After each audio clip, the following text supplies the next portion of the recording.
Good day everyone. We are the group 3. Our topic is Indigenous people of the Philippines. This is for educational use only.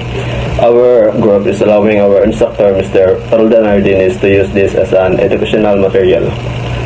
Our fellow classmates may be able to learn the following: indigenous cultures and traditions, indigenous history and heritage, and the indigenous land and research rights of the Philippines. So my topic for today is belief system and spirituality. Encompass a wide range of perspective, practices, and beliefs that guide individuals in understanding the world, their purpose, and relationship to something greater than themselves.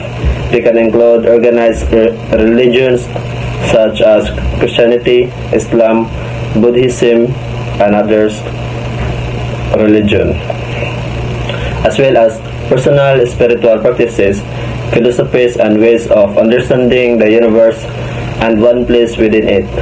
Each person believes and spiritual journey are unique, deeply personal. So, for example, belief system is that their belief is or religion is that Christian.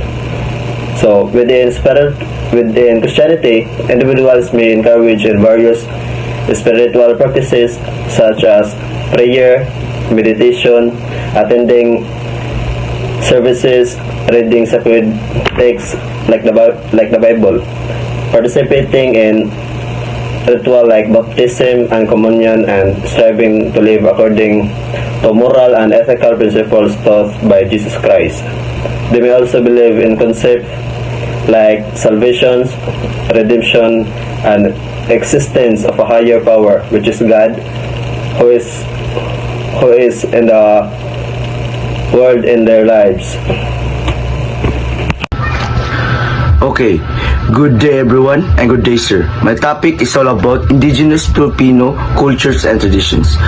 Indigenous Filipino cultures and traditions are incredibly diverse with over 100 distinct ethnic groups across the archipelago. These cultures encompass a rich competency of beliefs, practice, language, and rituals passed down through generations. Okay, what is Indigenous Filipino? Okay, Indigenous Filipino people are also known as lumad or katutubo, are the native inhabitants of the Philippines who have maintained their unique cultural identities for centuries. They have deep connections to their ancestral lands, often living in remote areas away from urban centers. There are 5 cultures and 5 traditions of Indigenous Filipino. 1. Pagmamano. Okay, ang pagmamano dirim jud ang tugikan sa Pilipino kanang pag-bless, pag-respect sa tong mga elders, like mo-bless ka sa atong lolo, sa tong lola, sa tong papa, mama. Mao na siyang pagmamano. And number 2, harana. Okay. Ang harana mo na siyang pag magdakag ka ba mga instrument dito sa balay subay. Pero karon wala naman nagikuan. Mo na siyang nindot sa una nga pag panguyab na to sa babay gamit ang harana. Karon messenger naman. Okay, number 3, bayanihan. Okay, bayanihan mo na siya ang usa ka balay or kubo mo na siya i-transfer to another place, like asahon magtinabangay mo. Number 4, hospitality. Ang hospitality kanang like festa, mo invite kini ka nagkaon, like moagi mo na kag bay kaon ri bay, mo na siyang hospitality. Number 3 is superstitious. Okay, like kanang gabi mo adto ka sa mga dakong kahoy, mo na kag tabi-tabi po, mo na siyang superstitious beliefs. Ang kauno mo ang kuan kanang sinulog. O di ba tradisyon jud nanto taga January ang sinulog. Una mo celebrate sa pag sinulog na to sa kuan nato Senior Santo Niño. Mo na siya akong examples of cultures and traditions of Indigenous Filipino here in the Philippines. Good day everyone. Let me introduce myself. I am Engine Cadet Matthew Dems Bidaan. and I am going to report the topic of indigenous languages and scripts in the Philippines. So, baybayin was the first form of writing before the Spanish arrived in 1521, and missionaries had learned it initially to spread Catholicism before forcing locals to script the Roman alphabet, and historians say. So, baybayin, our indigenous writing system, has been regulated to the margin of history, its significance obscured by the passage of time and the dominance of colonial languages. Baybayin was not merely a means of communication. It was a tool for storytelling, a vessel for preserving knowledge and tradition. Baybayin was also known as Alibata. Additionally, there were other scripts such as Hanan, Noo, Buhid, and Tagbanwa, each used by different ethnic groups and regions. So, the scripts are in Palawan, that is Ibalnan Baybayin. Second is in Mindoro. There are two of them. Hanan Uno script and Buhid script. And the last one is in central or northern Palawan. That is Tagbanwa script. There are several languages, native languages, for like 182 spoken in over the country. So, for example, in Luzon, we have Tagalog, Ilocano, Kapampangan, Coastal Bicol, Pangasinan, and in Visayas, Waray-Waray, Hiligaynon, Hinaray, Bisaya, or what else?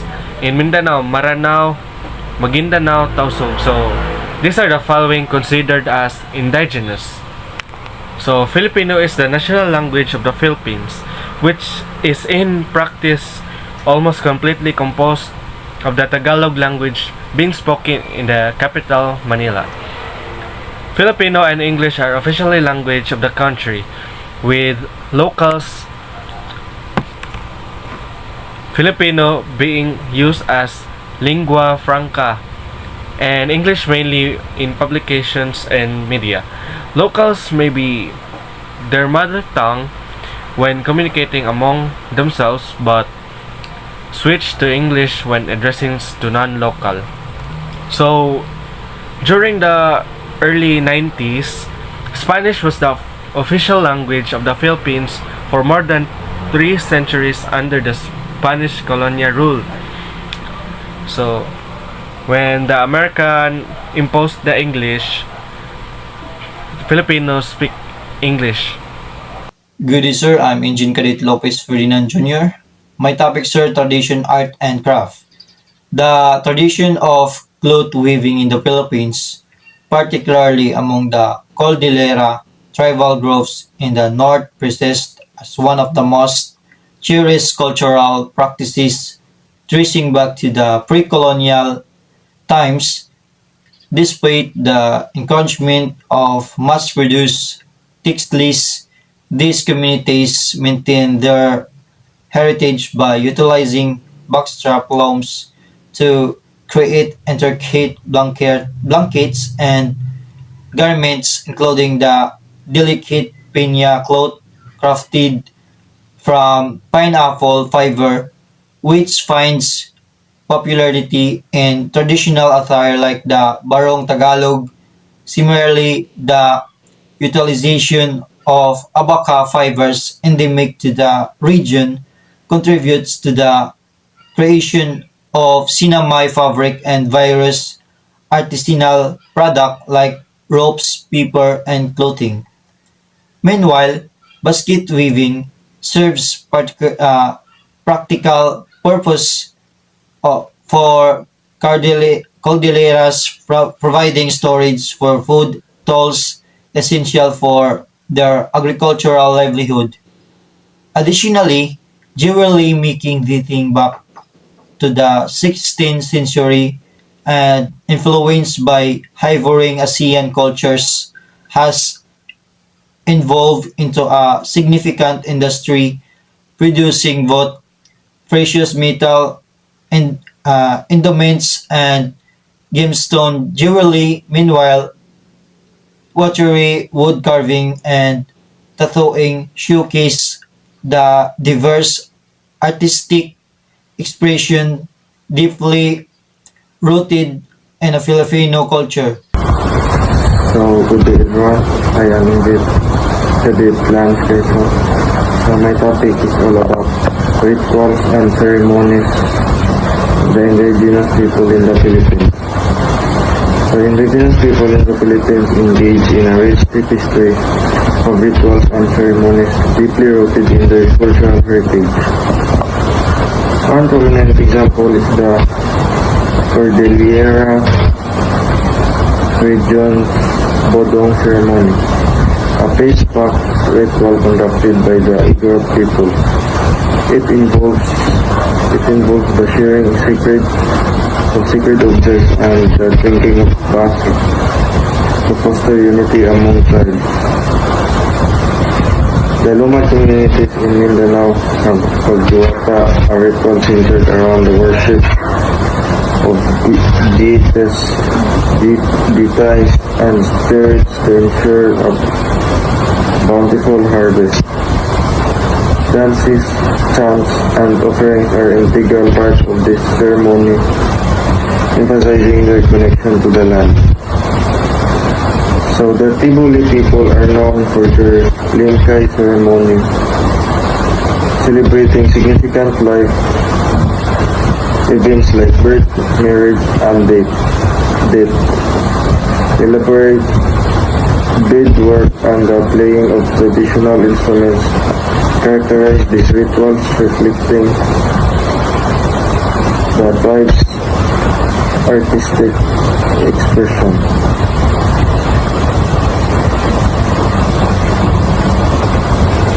So these rituals not only reinforce cultural identity, but also foster a deep sense of community and harmony with nature, showcasing the profound connection between indigenous peoples in the Philippines and their ancestral traditions.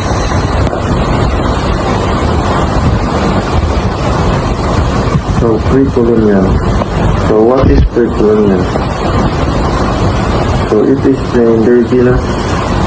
indigenous societies worldwide varied significantly in history and heritage. They often had rich oral traditions, folklore, and cultural practices that were passed down through generations. Many communities developed sophisticated agricultural systems, artistic expressions, and spiritual beliefs deeply connected to the nature.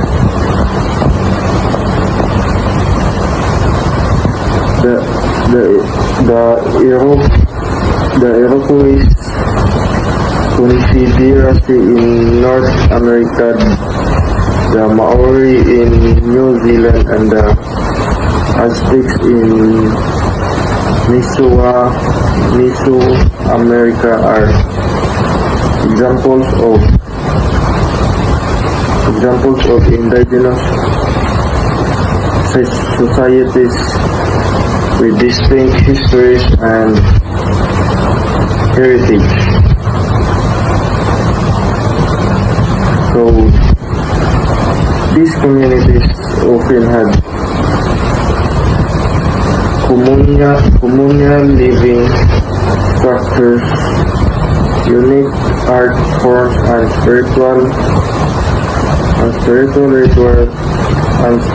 rituals that reflected their deep connection to the land to the land and environment.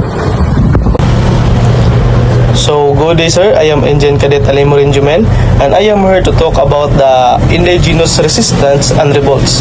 Indigenous resistance and revolts have been integral to the history of colonization and conquest around the world. From the Americas to Australia, Africa to Asia, indigenous people have firstly fought against colonial oppression, dispossession of land, cultural assimilation, and genocide. And this report provides an overview of some key instances of indigenous resistance and revolts throughout history. So first is the Zapatista uprising in 1994. In Chiapas, Mexico, the Zapatista Army of National Liberation launched a revolution of the January 1, 1994, led by some command anti-Marcos and demanded indigenous right autonomy, land reform, and democracy, and uprising brought global attention to indigenous struggle and inspired other movements worldwide. So second is the ghost dance movement, late 19th century among Native American tribes in the United States. The ghost dance movement emerged in the late 19th century. It was a spiritual movement that prophesied the return to indigenous lands, the revival of the traditional ways of life, and the disappearance of white settler. The movement was violently suppressed by the U.S. government, culminating in the Wounded Knee massacre in the 1890. So third is the Mau Mau uprising in 1952 to 1960. In Kenya, the Mau Mau movement arose against British colonial rule, led primarily by the Kikuyu people. The Mau Mau sought to the claimer and the resist exploitation and oppression by British settler. The uprising was made with brutal repression, including torture and internment camps, but it ultimately contributed to Kenya's independence in 1963. So, fourth is the Aboriginal 10th Embassy in 1972. In Australia, the Aboriginal 10th Embassy was established in Cabrera in 1972 to protest the government refusal to recognize indigenous land rights. It has been a symbol of indigenous resistance and activism advocating for the land rights, so sovereignty and self-determination. So last is the Standing Rock tribal to with indigenous and environment. All activities protested the construction of the Dakota Access Pipeline in North Dakota, USA. So they argued that the pipeline threatened their water supply, violated indigenous sovereignty. The protest gained international attention and highlighted ongoing struggle for the indigenous rights and environment and justice. So indigenous resistance and revolts has been an ongoing struggle against colonialism, oppression, and dispossession. Despite facing immense challenge, indigenous people have demonstrated resilience, courage, and determination in asserting their right, preserving their culture, and defending their lands. So this is a movement continue to inspire to solidarity and advocacy for indigenous rights worldwide. So this all, sir, and thank you. My topic is all about colonial impact and cultural assimilation. So what is colonial impact and cultural assimilation? Colonial impact and cultural assimilation in the Philippines refers to the historical period during which the Philippines was colonized by foreign powers, primarily Spain, and the subsequent blending of indigenous Filipino cultures with those of the colonizers. The term encompasses the social, economic, religious, and linguistic change that occurred as the result of foreign rule, particularly Spanish colonialization that lasted for over 3 centuries. So there are five primarily colonial impact in the Philippines. So first, Spanish colonialization. The Philippines experienced more than 3 centuries of Spanish rules, profoundly influencing various aspects of its society. The Spanish brought Catholicism, which became a dominant religion and established a system of governance and education. Second is cultural hybridization. Spanish colonialization led to the fusion of indigenous Filipino cultures with Spanish traditions, creating a unique blend in areas such as language, cuisine, and religious practice. Third is language influence. Spanish influence is evident in the Filipino language, with many loanwords and expressions derived from Spanish. Additionally, Spanish surnames are common among Filipinos. Fourth is religious impact. The introduction of Catholicism by Spanish missionaries significantly shaped the spiritual and cultural landscape of the Philippines. Many indigenous beliefs were integrated into Catholic rituals. Fifth is economic transformation. The Spanish implemented an economía system affecting land ownership and agricultures. The economy became centered among Spanish interests, impacting on livelihoods of the local population. So there are four cultural assimilation. First is language shift. Spanish was imposed as the official language, leading to a linguistic shift. While the Filipinos retain their native language, the influence of the Spanish is still evident in the Philippines. Second is educational system. The Spanish established an educational system aimed at assimilating Filipinos into Spanish culture and installing Catholic values. This system laid the foundation of formal education in the Philippines. Third is social hierarchy. The colonial system reinforced social hierarchies, with the elite class being of Spanish descent. This structure had lasting effects on societal norms and class distinctions. Fourth is agricultural legacy. Spanish architecture is visible in colonial era church, forts, buildings. This structure stands as a testament to the enduring influence of the Spanish colonial rule. In summary, Spanish colonialization left an indelible mark on the Philippines, shaping its culture, language, and societal structures. The process of cultural assimilation was complex, resulting in a diverse and unique Filipino identity that reflects both indigenous roots and colonial influence. Good day, sir. Good day, classmates. I am here to discuss about the topic and challenges in land disputes and exploitations.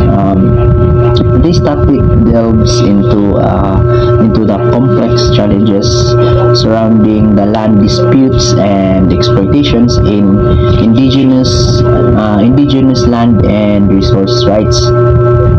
Indigenous communities often face issues such as competing claims to their traditional territories, in encroachment by the external actors, and the exploitation of natural resources without their consent.